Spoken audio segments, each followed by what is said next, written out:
Hello everyone, welcome back to my channel. इस video में हम लोग देखेंगे performance appraisal. Performance appraisal is defined as a systematic, periodic and so far as humanly possible and impartial rating of an employee's excellence in matters pertaining to his present job and to his potentialities for a better job. इसका मतलब ये है कि performance appraisal एक ऐसी process है, या फिर हम कह सकते हैं एक ऐसा सिस्टम है, या फिर एक सिस्टमैटिक प्रोसेस है जिसमें हम ये इवेलुएट करते हैं कि हमारा जो एम्प्लॉय है उसकी परफॉर्मेंस कैसी रही है।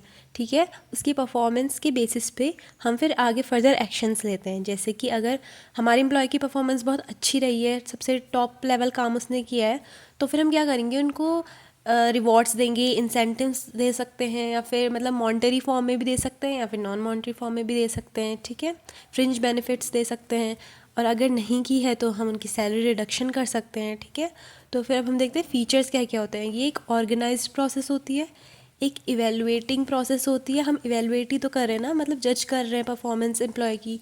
फिर है पीरियोडिक प्रोसेस होती है, पीरियड टू पीरियड ली जाती है, जैसे एनुअली ले सकते हैं या फिर 6 मंथ के पीरियड में ले सकते हैं। फ्यूचरिस्टिक होती है, आइडेंटिफाई करती है एम्प्लॉय का पोटेंशियल कितना है। ठीक है, अगर हम इवेलुएट करेंगे तभी तो हमें पता चलेगा कौन कितना काम कर रहा है, किस में कितनी स्किल्स हैं। उसके बाद है पर्पस, तो ये करता है प्रोवाइडिंग फीडबैक। तो हम इसमें क्या करते हैं, एम्प्लॉय को भी फीडबैक प्रोवाइड करते हैं, अगर जैसा भी उसकी परफॉर्मेंस रही है उसको हम फीडबैक देते हैं कि आपने ऐसा काम किया है, ऐसा किया है। और हमारा जो मैनेजमेंट है, हमसे जो ऊपर वाले लोग हैं, सुपीरियर, उनको भी हम जाके फीडबैक देते हैं कि इस एम्प्लॉय की ऐसी परफॉर्मेंस रही है तो हमारी पूरी कंपनी में ऐसा इफेक्ट आया उसका। फिर है facilitating promotion and down sizing. अब अगर एम्प्लॉय ने अच्छा काम किया तो हम उनको प्रमोट कर देते हैं, और नहीं किया तो डाउन साइजिंग भी करते हैं। देन है मोटिवेटिंग सुपीरियर परफॉर्मेंस। उसके बाद है अगर उनकी परफॉर्मेंस अच्छी रही है तो हम उनको और मोटिवेट करते हैं। सेटिंग एंड मेजरिंग गोल्स, कुछ गोल सेट कर देते हैं जिनके अकॉर्डिंग एम्प्लॉय को काम करना होता है। अगर उन्होंने वो गोल अचीव कर लिया, इसका मतलब उनकी परफॉर्मेंस अच्छी रही है। नहीं कर पाए तो गंदी रही है। डिटरमाइनिंग कंपेंसेशन, अगर उन्होंने अच्छा काम नहीं किया तो उन्हें कंपेंसेशन करना होगा।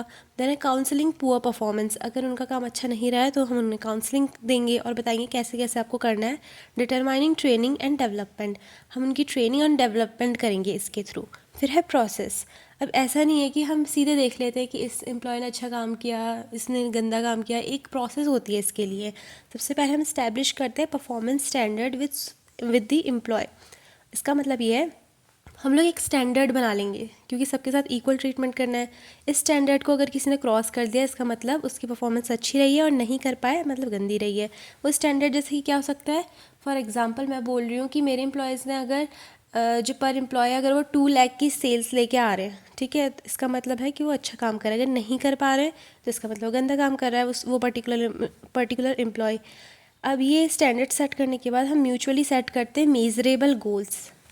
मेजरेबल गोल सेट करने के बाद हम मेज़र करते हैं एक्चुअल परफॉर्मेंस एम्प्लॉय की। देन कंपेयर करते हैं एक्चुअल परफॉर्मेंस को विद दी स्टैंडर्ड्स जो हमने सबसे पहले सेट किए थे। फिर हम डिस्कस करते हैं दी अप्रेजल विद दी एम्प्लॉय। फिर इफ़ नेसेसरी हम टेक करेक्टिव एक्शंस लेते हैं। ठीक है, तो ये सारी इसकी प्रोसेस थी। अब हम देखते हैं कुछ पॉसिबल एरर्स जो कि आ सकती है इस प्रोसेस में। अब वो कैसे आएंगी, रेटिंग एरर्स हो सकती है, जैसे कि फ़र्स्ट इम्प्रेशन एरर। हमने देखा कि जो एम्प्लॉय आया है वो पहले दिन उसका एकदम वेल ड्रेस्ड है, इंग्लिश अच्छी बोलता है, तो हमने उसको क्या कर दिया, उसका हमने सोच लिया कि हाँ इसकी परफॉर्मेंस भी अच्छी होगी। हेलो इफ़ेक्ट, हमें रोज़ सुबह शाम गुड मॉर्निंग वगैरह विश कर रहा है, हमने सोच लिया कि हाँ इसकी परफॉर्मेंस भी अच्छी होगी। स्ट्रिक्टनेस और लीनेंसी, अगर हम ज़्यादा ही स्ट्रिक्ट हो गए किसी की परफॉर्मेंस को जज करने में, ज़्यादा ही लीनियंट हो गए, ठीक है, तो इससे भी अफेक्ट पड़ेगा। और उसके बाद है बायसनेस, अगर हम लोगों ने बायसनेस कर दी, ठीक है, किसी को ज़्यादा मार्क्स दे दिए, किसी भी रीज़न की वजह से किसी को कम दे दिए, ठीक है। स्टीरियोटाइपिंग, अगर हमारा कुछ पर्टिकुलर सा उनके बारे में माइंड सेट है, फॉर एग्जांपल किसी पर्टिकुलर ग्रुप ऑफ पीपल के साथ बिलोंग करते हैं और हमें वही लोग सारे नहीं पसंद, अब वो वहीं से आ रहे हैं, तो हम क्या करेंगे कि हम बता देंगे हाँ आगे वो हमारे जो ऊपर सुपीरियर्स है उनको कि हाँ इनकी परफॉर्मेंस अच्छी नहीं है। सिमिलर टू मी इफेक्ट, अगर हमें लग रहा है हाँ ये तो मुझसे सिमिलर है, जो एसएससी है ना, या फिर जो भी रेटर है, या फिर जो भी रेटिंग दे रहा है, उसको अगर लग रहा है चलो कि ये मेरे बैकग्राउंड से है, ये मैं भी उत्तराखंड से हूँ, ये भी उत्तराखंड से है, तो मैं इसको ज़्यादा रेटिंग दे देता हूँ। उसके बाद लैक ऑफ रेटर अवेयरनेस, अगर रेटर को ही खुद अवेयरनेस नहीं है, प्रॉपर नॉलेज नहीं है, ठीक है, तो ये सारी जो है वो एरर्स हो सकती हैं हम किसी का भी परफॉर्मेंस अप्रेजल कर रहे हैं उसमें। अब हम मेथड्स देख लेते हैं। दो मेथड होते हैं, एक होते हैं ट्रेडिशनल मेथड, इसके अंदर फर्दर बहुत सारे मेथड्स आते हैं, और एक है मॉडर्न मेथड, इसमें भी बहुत सारे आते हैं। हम बेसिकली दो मेथड्स के बारे में पढ़ेंगे फर्दर। एक है 360 डिग्री परफॉर्मेंस अप्रेजल।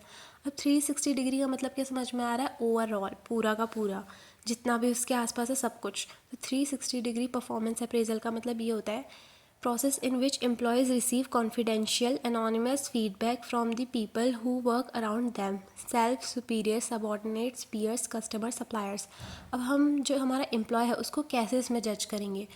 हम एक तो एम्प्लॉय से उसका इंटरव्यू लेंगे, ठीक है, देखेंगे कि हाँ उसने कितना काम किया है। उसके बाद उसके जो सुपीरियर्स हैं उनसे जानेंगे उस एम्प्लॉय के बारे में, उनके जो सब ऑर्डिनेट्स हैं एम्प्लॉय के उनसे जानेंगे कि एम्प्लॉय की परफॉर्मेंस कैसी रहती है और कैसे हैंडल करते हैं उन्हें। पीयर्स जो है उनके साथ वाले उनसे जानेंगे कि कैसी परफॉर्मेंस रहती है एम्प्लॉय की। कस्टमर से रिव्यू लेंगे, सप्लायर से रिव्यू लेंगे उस एम्प्लॉय के बारे में। तो एम्प्लॉय से भी और उसके आसपास जितने लोग हैं उन सब से हम एक रिव्यू ले लेंगे एम्प्लॉय के बारे में और फिर उनका परफॉर्मेंस अप्रेजल बना देंगे, ठीक है। तो ये तो हमारा पहला मेथड था 360 degree performance appraisal. Second method आता है MBO, मैनेजमेंट बाय ऑब्जेक्टिव। इसका मतलब ये है कि हम एक ऑब्जेक्टिव दे देते हैं एम्प्लॉय को, एक गोल दे देते हैं कि अगर आपने ये चीज़ कर ली, इसका मतलब मान लिया जाएगा कि आपकी परफॉर्मेंस बहुत अच्छी है, नहीं कर पाए इस गोल को अटेन, इसका मतलब आपकी परफॉर्मेंस उतनी सेटिस्फाइंग नहीं है। तो the process of setting objective in the organization to give a sense of direction to the employ. तो इसमें यही कर देते हैं हम कि जो हमारा एम्प्लॉय है उसको एक गोल दे देंगे। अगर उन्होंने वो अचीव कर लिया, फॉर एग्जांपल हमने उनको सेल्स का गोल दे दिया कि आपको इतनी पर्टिकुलर सेल्स लेके आनी है इस बार, और अगर वो नहीं कर पाए उसको तो हाँ उनकी परफॉर्मेंस अप्रेजल में अच्छा रिजल्ट नहीं आया है। So that's all for today, hope you like my video. ये टॉपिक इंपॉर्टेंट है क्योंकि ये 5 मार्क्स में आ जाता है यूनिवर्सिटी एग्ज़ाम में। Okay bye.